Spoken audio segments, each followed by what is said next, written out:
The small survey ship Prospector drifted through the purple clouds of the uncharted nebula. Its engines hummed softly as it moved deeper into the colorful gas clouds that most ships avoided. Commander Marcus Reed stood on the bridge, his eyes fixed on the main screen.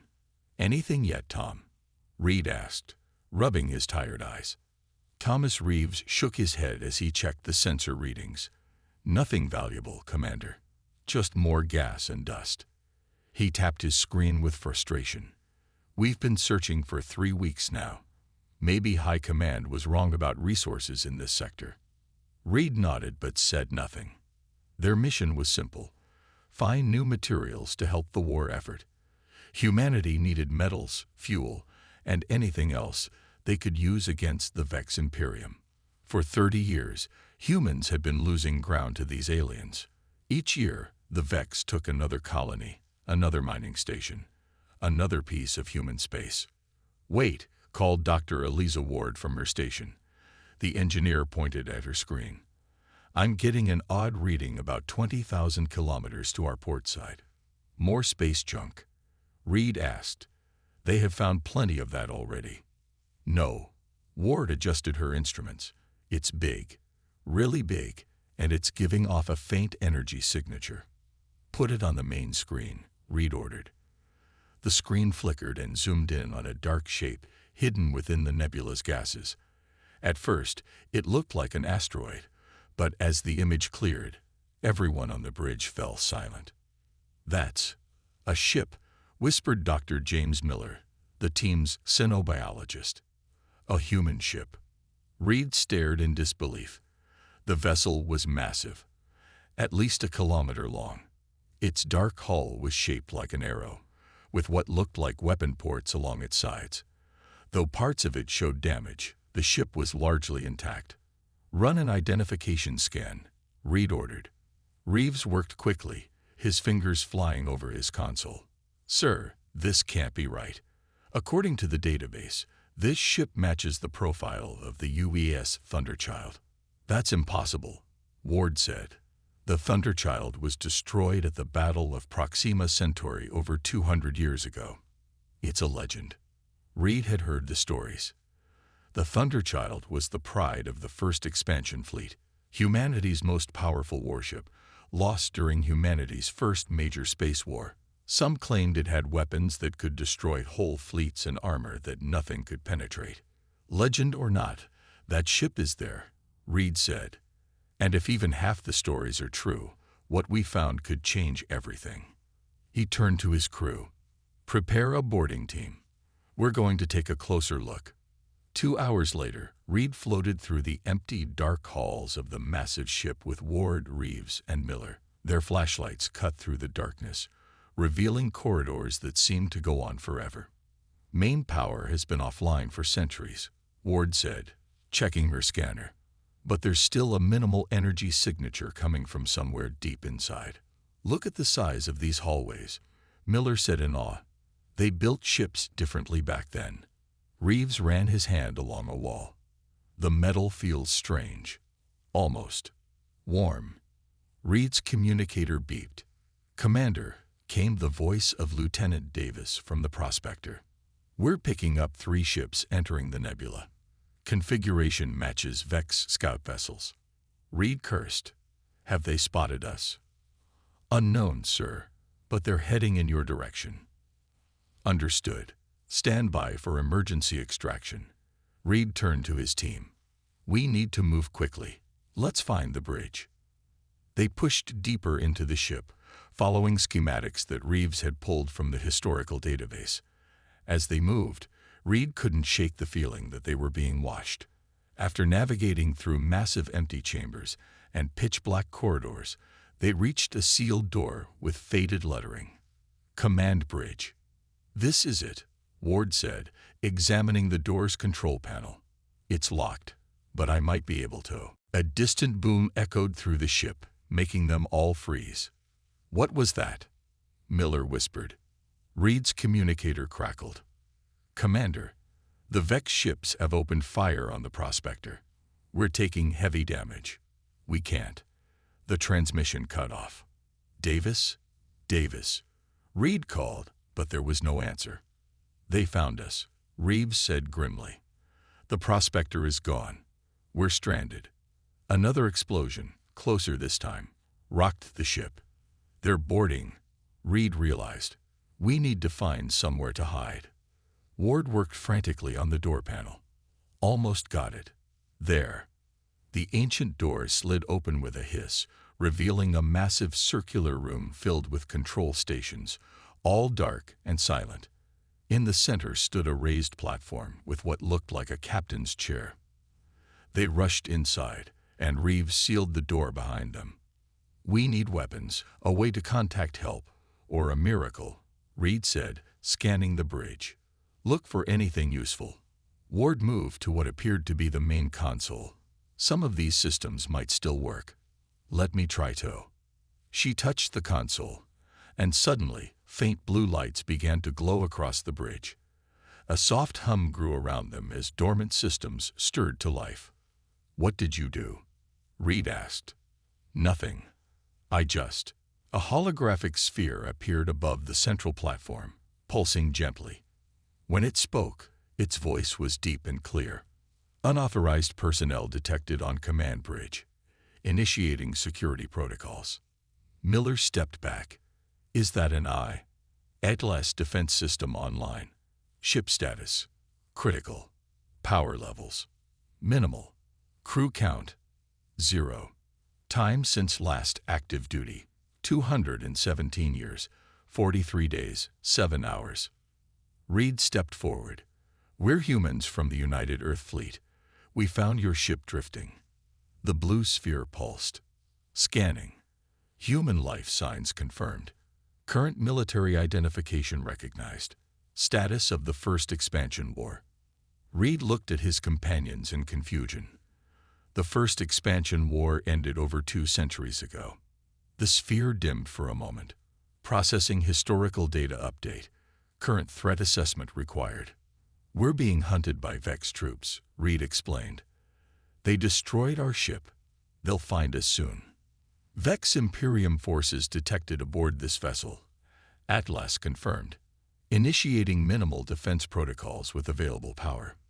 Throughout the ship, they heard systems powering up.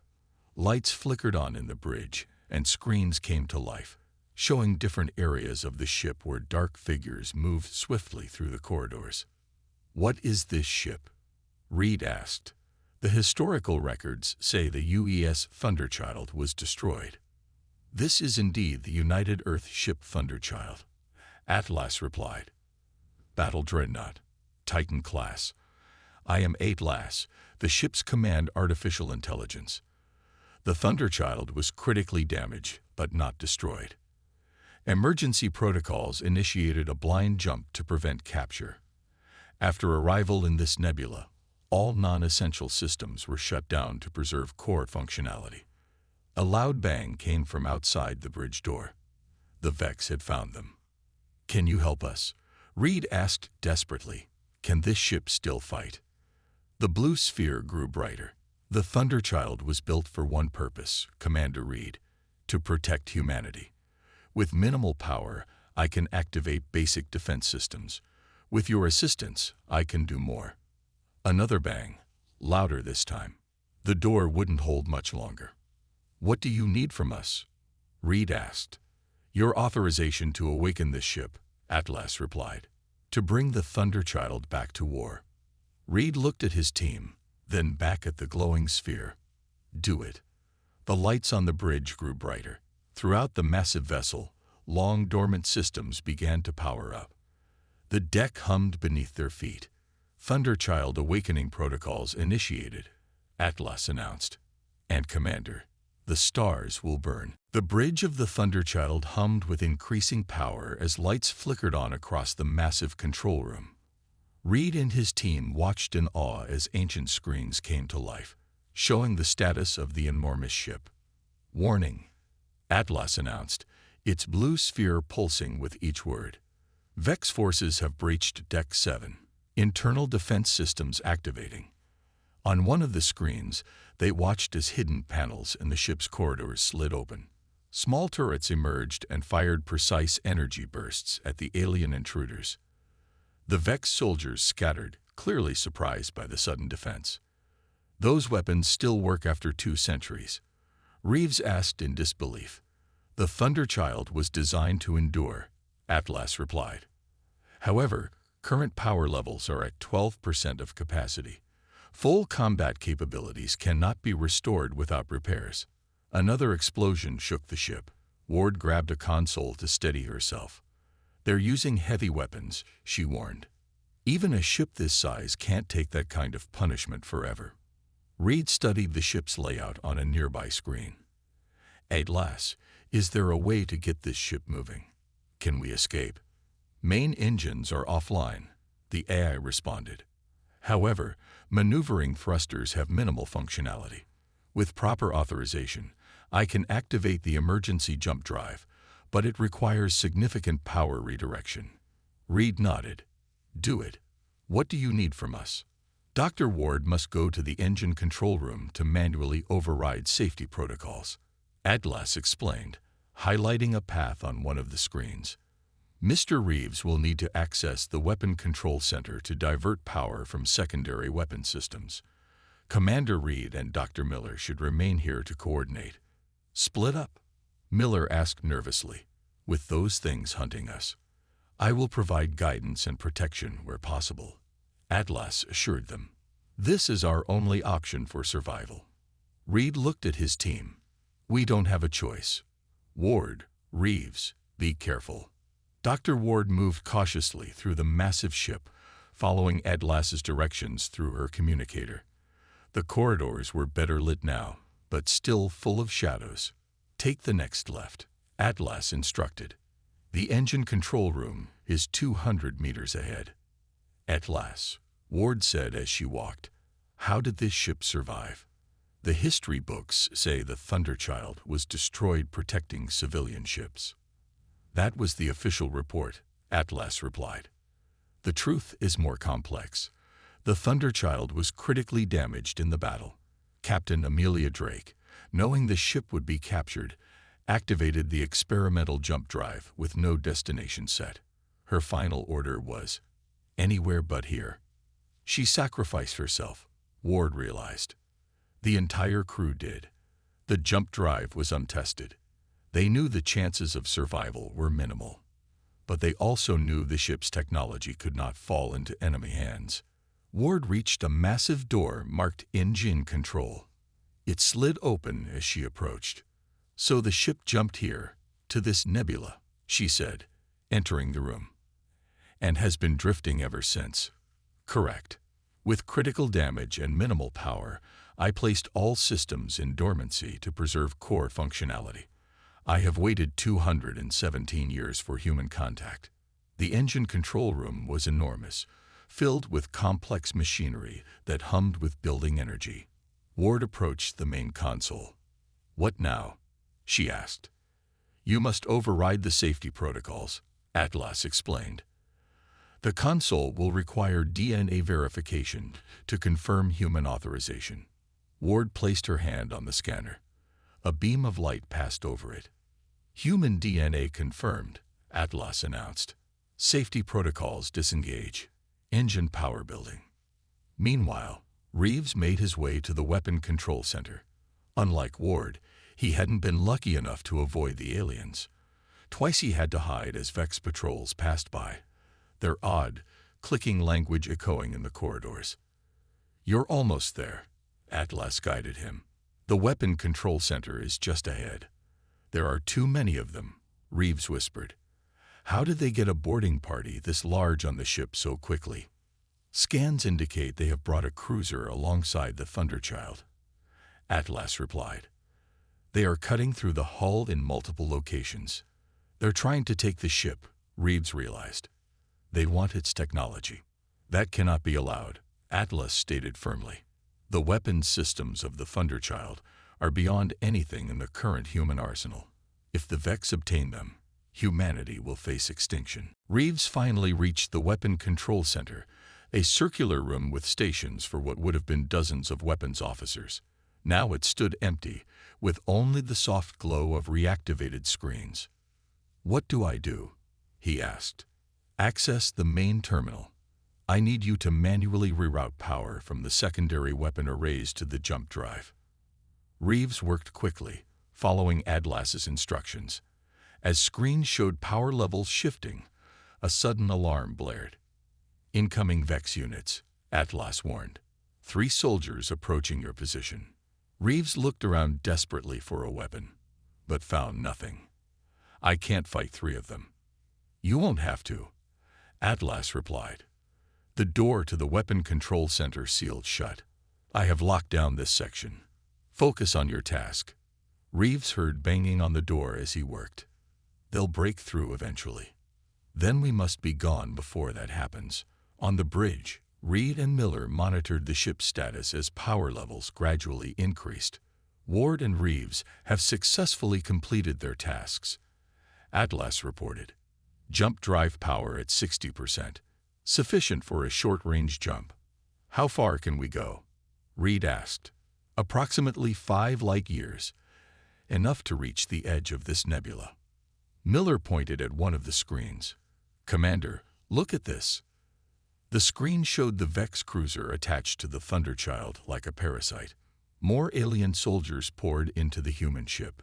We need to go now, Reed decided. Atlas, can you seal off the sections they've breached? Cut them off from the rest of the ship. Affirmative. Bulkhead doors closing. Throughout the ship, massive doors slammed shut, trapping many of the Vex invaders. Those caught between sections found themselves facing the ship's internal defenses. Jump drive at 72% and rising, Atlas announced. Calculating jump coordinates. The ship shuddered as the Vex cruiser fired its weapons at the Thunderchild's hull. Can this ship take that kind of punishment? Miller asked nervously. The Thunderchild has survived worse, Atlas replied. However, our shields remain offline, initiating jump in 30 seconds. Reed watched as the countdown appeared on the main screen. What about Ward and Reeves? They're still out there. Internal transport system activated, Atlas said. In moments, the doors to the bridge slid open, and Ward and Reeves rushed in, looking relieved but exhausted. That was close, Ward said, catching her breath. The ship, it moved us here somehow. Emergency transport tubes, Atlas explained, for quick movement of officers during battle. The ship rocked violently as another blast hit the hull. Hull breach on Deck 12, Atlas reported. Jump drive at 94%. 10 seconds to jump. Reed looked at his team. 4 humans on a ship designed for thousands, about to take a 2-century-old vessel on its first jump in over 200 years. Everyone hold on to something, he ordered. The bridge filled with a blue glow as the jump drive engaged. Outside, space itself seemed to bend around the massive warship. Jump drive engaged, Atlas announced. The Thunderchild rises again. In a flash of brilliant light, the ancient battleship disappeared, leaving behind a very surprised Vex cruiser and its boarding parties, now trapped in sealed sections of a ship that was no longer there. The first step in the resurrection of humanity's greatest weapon had begun. A blinding flash lit up the bridge as the Thunderchild tore through space. The ancient jump drive hummed loudly, sending vibrations throughout the massive ship. Reed and his team clung to whatever they could grab as the vessel shuddered around them. Jump stabilizing, Atlas announced, its blue sphere pulsing steadily. Exiting hyperspace in 3, 2, 1. The flashing light faded, and the violent shaking stopped. On the main screen, stars appeared where before there had been only the purple gases of the nebula. Jump complete, Atlas reported. Current location, Sector 47B, approximately 4.7 light-years from previous position. Ward checked the nearest console. Power levels down to 23%. That jump took a lot out of the old girl. The jump drive was not meant to be used with such low power reserves, Atlas explained. Damage assessment underway. Reeves studied a star chart that had appeared on one of the screens. We're at the edge of chartered space. The nearest human outpost should be about 12 light-years from here. Can we make another jump? Reed asked. Not immediately, Atlas replied. The drive requires 6 hours to recharge under current power conditions. Miller pointed at a blinking alert on another screen. What's that? Long-range sensors have detected multiple ships approaching our position, Atlas said. Configuration matches Vex patrol vessels. Estimated arrival, 20 minutes. Reed frowned. How did they find us so quickly? The jump created a detectable energy signature, Atlas explained. And the Thunderchild is a large target. So we can't run, Reed said grimly. Can we fight? Primary weapons systems remain offline, Atlas reported. However, defensive capabilities can be brought online with the available power. What kind of defensive capabilities? Reeves asked. The Aegis shield, Atlas replied. The Thunderchild's most advanced defense system. It was experimental technology, even at the time of this ship's construction. Ward looked up from her console. I studied old war records. The Aegis shield was theoretical, a defensive system that could absorb enemy fire and convert it to usable energy. It is more than theoretical, Dr. Ward, Atlas said. It was successfully installed on this vessel, though never used in full combat conditions before the Battle of Proxima Centauri. Reed straightened his back. Can we use it now? Yes, but it will require manual activation from the shield control room, Atlas said. The automated systems were damaged in the ship's final battle. Where is this control room? Reed asked. Deck 17, Section C, Atlas replied, highlighting a location on the ship's schematic. Dr. Ward should go. Her engineering expertise will be needed. Reed nodded. Ward, you go activate the shield. Miller, see if you can access any data on Vex tactical patterns from the ship's archives. Reeves, keep working on restoring more systems. I'll stay here and coordinate with Atlas. As the team split up again, Reed turned to the eye's glowing blue sphere. Be honest with me, Atlas. What are our chances? The Thunderchild was the most powerful warship ever built by humanity, Commander, Atlas replied. Even at reduced capacity, we have advantages the Vex cannot anticipate. Dr. Ward hurried through the corridors of Deck 17, following Atlas's directions through her communicator. Unlike the clean, well-lit command areas, this part of the ship showed clear battle damage from centuries ago. Walls were scorched, and occasionally she had to climb over debris. The shield control room is just ahead, Atlas guided her. Vex vessels will arrive in 12 minutes. Ward reached a sealed door marked with a symbol she didn't recognize. This is it. Yes. Place your hand on the scanner for authorization. When Ward touched the panel, the door hissed open, revealing a circular room with a raised platform in the center. The platform held what looked like a control pillar with handprints marked on either side. What is this? She asked, approaching the pillar. The Aegis shield's direct interface, Atlas explained. It was designed to link directly with a human operator in emergency situations. Link directly? Ward asked nervously. It will form a temporary neural connection, allowing you to shape the shield's energy through your thoughts. The process is not harmful, but it may be disorienting. Ward took a deep breath. Will it work? After all this time? The system has been in stasis, not shut down, Atlas replied. It should function as designed. With no other choice, Ward stepped onto the platform and placed her hands on the marked spots. Immediately, blue light flowed up her arms like liquid. She gasped as strange sensations flooded her mind. What's happening? She whispered. Neural link established, Atlas reported. The Aegis shield is now online and under your control, Dr. Ward. On the bridge, Reed watched as the main screen showed 5 Vex warships approaching. They were sleek, predatory-looking vessels, each armed with weapons that could tear apart normal human ships. They'll be in firing range in 2 minutes, Reed reported. Miller looked up from his console. Commander, I found something in the archives. Tactical data on early Vex encounters. Information we thought was lost when their homeworld was destroyed. Can it help us now? Reed asked. Maybe.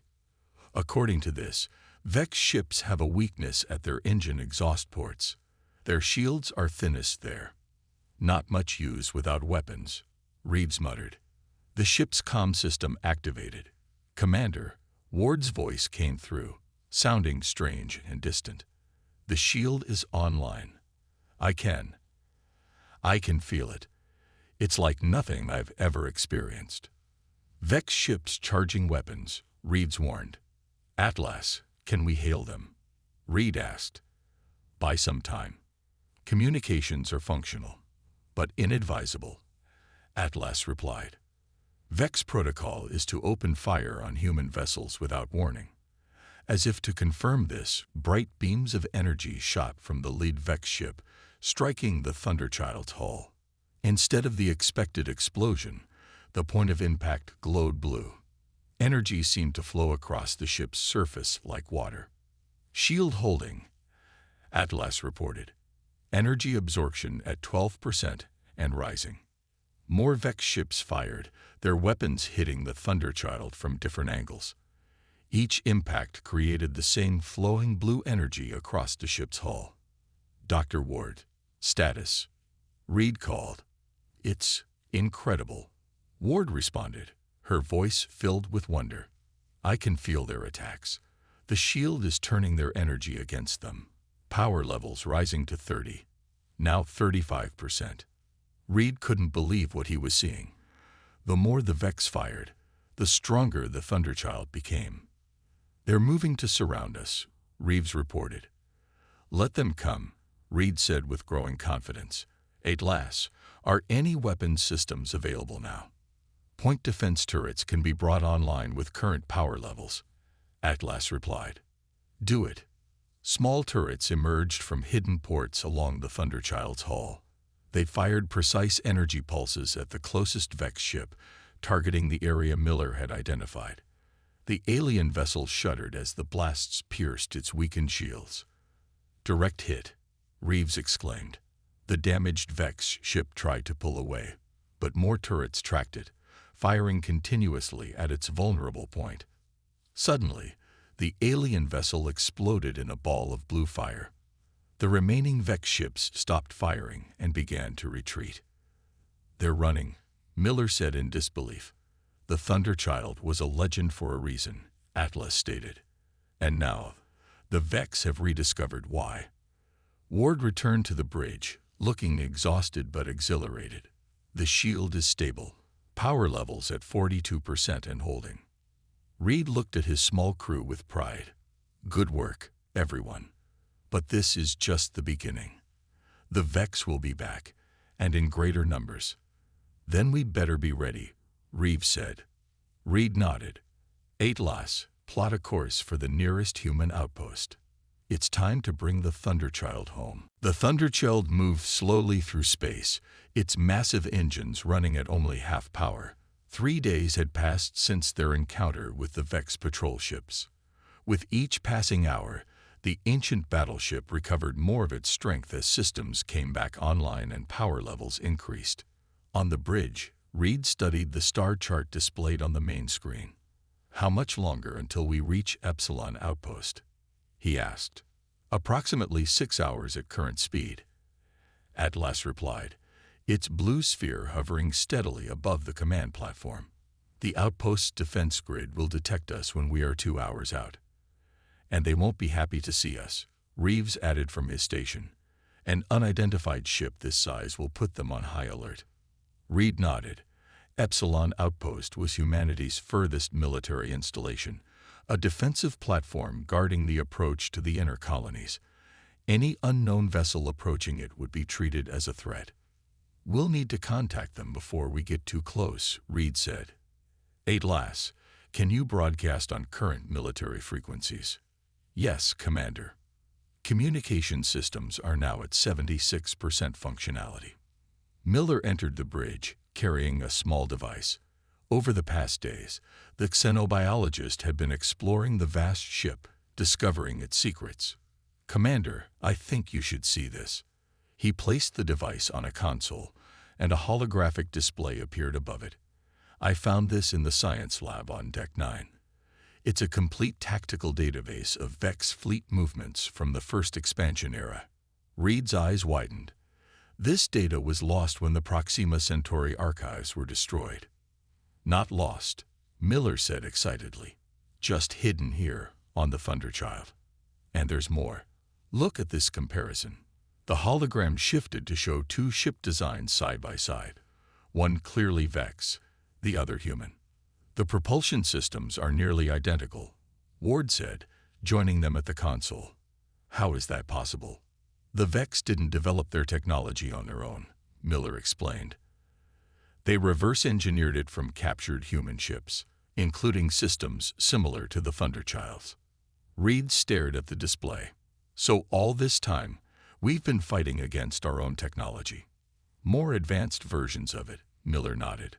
But now we have the original designs. We can find their weaknesses because they're built on our own work. This information could change everything, Reed said. Atlas, how much of your weapon systems are now operational? Primary weapon arrays at 54% capacity, the AI reported. Secondary defense systems at 68%.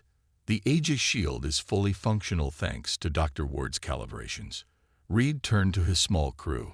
We're bringing back more than just a legendary ship. We're bringing back the knowledge humanity needs to win this war. 2 hours from Epsilon Outpost, the Thunderchild was spotted by long-range sensors. Immediately, alarms sounded throughout the human facility.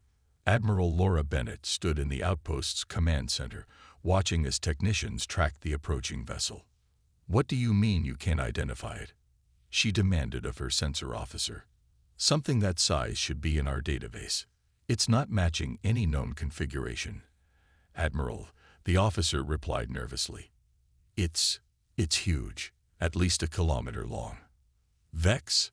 Bennett asked. No, ma'am. The design appears human, but older somehow. A communications officer called out. Admiral, we're receiving a transmission from the vessel. Put it through, Bennett ordered. The main screen flickered to life, showing Reed's face. Epsilon Outpost. This is Commander Marcus Reed of the United Earth Fleet. Authorization code Sierra Tango 217. Bennett stepped forward. Commander Reed, your survey ship was reported missing 3 weeks ago. My original ship was destroyed, Admiral, Reed replied. But we found something else. He stepped back, allowing the camera to show more of the Thunderchild's bridge. We're aboard the UES Thunderchild. A stunned silence fell over the command center. That's impossible, Bennett finally said. The Thunderchild was lost 2 centuries ago. Not lost, Admiral. Just waiting to be found.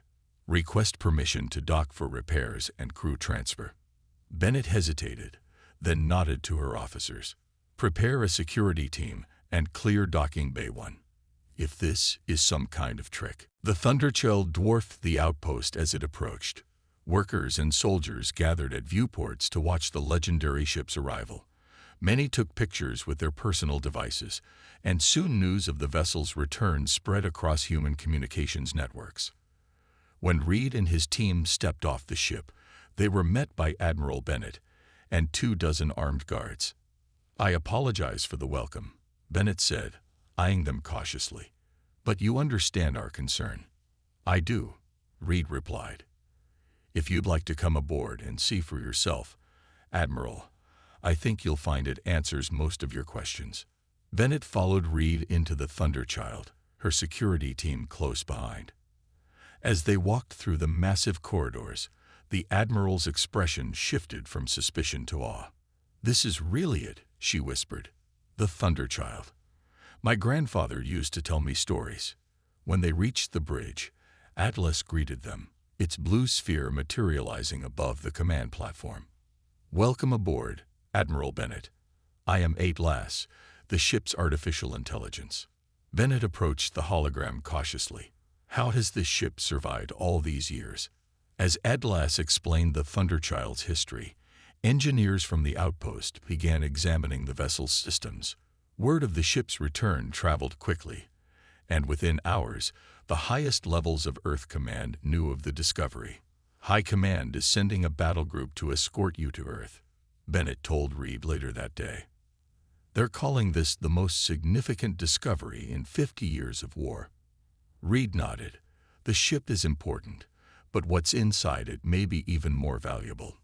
He showed her the tactical data Miller had found. The Thunderchild isn't just a weapon. It's the key to understanding Vex technology. This could change everything, Bennett said, examining the data. There's something else you should know, Reed added. Atlas will only accept commands from me and my team. It's part of the ship's security protocols. It won't recognize any authority but ours. Bennett frowned. That could be a problem. High Command will want control of the ship. They can try. Atlas's voice came from nearby. But the Thunderchild was designed with safeguards against forcible commandeering.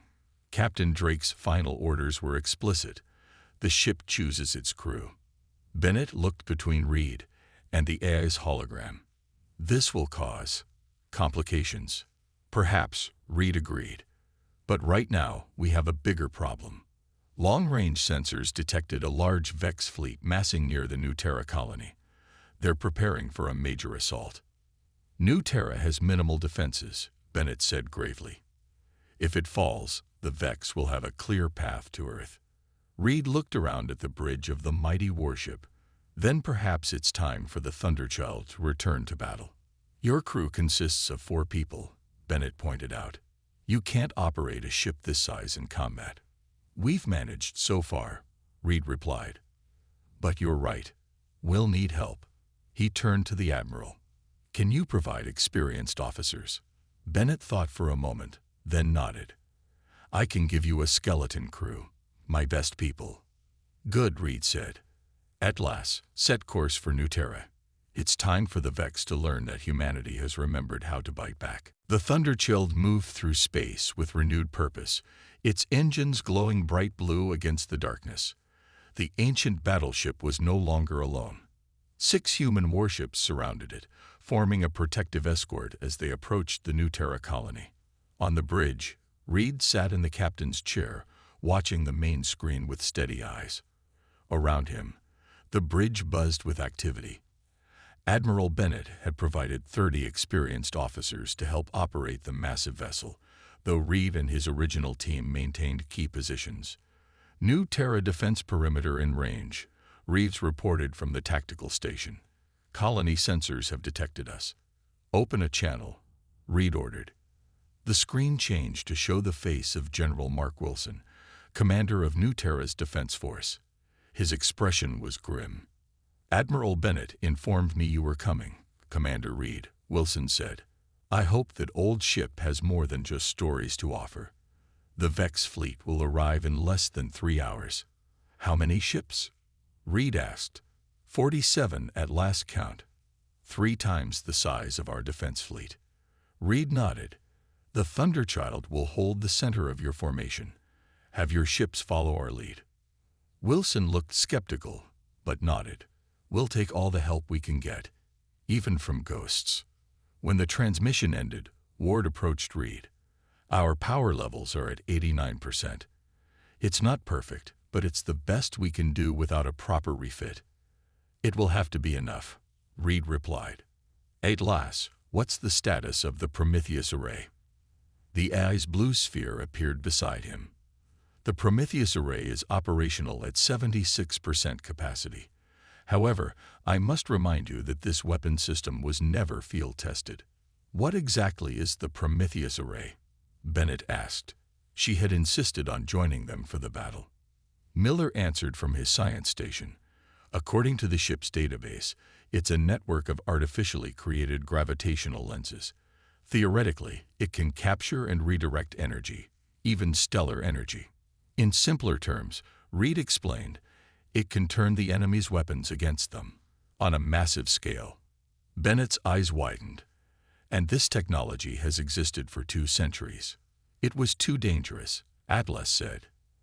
After the Battle of Proxima Centauri, all research into such weapons was abandoned. The Thunderchild contains the only working prototype. Reed stood and addressed the bridge crew. "I won't lie to you. We're outnumbered and facing an enemy that has defeated humanity at every turn for 30 years. But this ship was built to change the course of wars. Today, we'll see if it still can." 3 hours later, the Vex fleet arrived. The alien armada emerged from hyperspace like a swarm of metal predators. Their ships were sleek and deadly, arranged in attack formation around a massive central vessel, the Vex command ship. "They're twice the size we expected." Wilson's voice came through the comm system. His ships formed a defensive line in front of the colony. "Hold position," Reed ordered calmly. "Let them come to us." The Thunderchild floated at the center of the human formation, its kilometer-long hull dwarfing even the largest human warships. For several minutes, nothing happened as the two fleets faced each other across the void. "They're scanning us," Miller reported, paying special attention to the Thunderchild. "They're trying to figure out what we are," Reed said. Suddenly, the Vex ships began to move. Their formation split into 3 attack groups, moving to surround the human fleet. "They're trying to flank us," Reed warned. "Let them," Reed replied. "Atlas, activate the Aegis shield." "Full coverage." "Shield activated," Atlas confirmed. A blue glow spread across the Thunderchild's hull, gradually extending outward to encompass the nearby human ships. "What are you doing?" Bennett asked. "Sharing our protection," Reed explained. "The shield can extend to cover nearby vessels." On the battlefield, the Vex fired first. Hundreds of energy beams struck the blue shield surrounding the human ships. Instead of explosions, the points of impact glowed brightly as the shield absorbed the energy. "Shield holding," Ward reported, power levels rising with each hit. "Return fire," Reed ordered. The Thunderchild's weapon ports opened, revealing rows of energy cannons that had remained hidden for centuries. They fired in perfect synchronization, each blast striking with precision at the weak points Miller had identified in the Vex ship's designs. 3 Vex vessels exploded immediately. Their shields, designed to stop modern human weapons, proved useless against the ancient technology they were based on. The Vex responded by intensifying their attack, focusing all fire on the Thunderchild. The shield glowed brighter with each impact. "They recognize the ship," Miller realized. "They know what it is." "Power levels at 112% and rising," Ward reported with amazement. "The shield is converting their energy faster than we can use it." The battle continued as the human fleet, protected by the Thunderchild's shield, began to advance. More Vex ships fell to the ancient battleship's weapons. Then the massive Vex command ship moved forward. Its front section opened to reveal what looked like a miniature sun, a weapon capable of destroying planets. "They're charging their Nova cannon," Reed warned.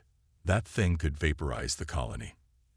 "At last," Reed said calmly, "activate the Prometheus array." "Activating now," the eye replied. "Target locked."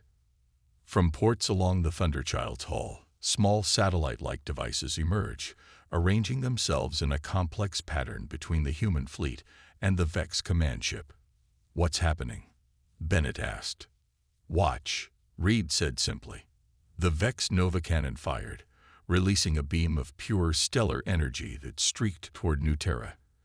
When it reached the Prometheus array, something extraordinary happened. The beam seemed to bend, caught by the gravitational lenses. It hung suspended for a moment, a stream of fire frozen in space, redirecting energy. Atlas announced. The captured beam suddenly reversed direction, splitting into dozens of smaller beams that struck the Vex fleet from multiple angles. Ship after ship exploded as their own weapons' energy tore through them. The command ship took the brunt of the redirected energy. Its shields failed instantly, and its hull began to break apart. In a cascade of explosions, the massive vessel split in two, then dissolved into a field of debris. Silence fell across the battlefield as both sides processed what had just happened. "All Vex ships are retreating," Reeves reported, his voice filled with disbelief. On the main screen, They watched as the surviving alien vessels jumped away, fleeing from the power they couldn't comprehend. Reed turned to his crew. "Send word to Earth Command. Tell them humanity just won its first major victory in 30 years. And it won't be the last." Bennett stared at him. "What happens now?" Reed looked around at the bridge of the legendary warship that had changed the course of the war in a single battle. "Now, Admiral, we take the fight to them. The Thunderchild has returned, and the stars will burn until humanity is safe again." As the human fleet regrouped around the ancient battleship, news of the victory spread across human space. For the first time in 3 decades, people looked to the stars not with fear, but with hope. The forgotten battleship had awakened, and the Vex would learn to fear its name.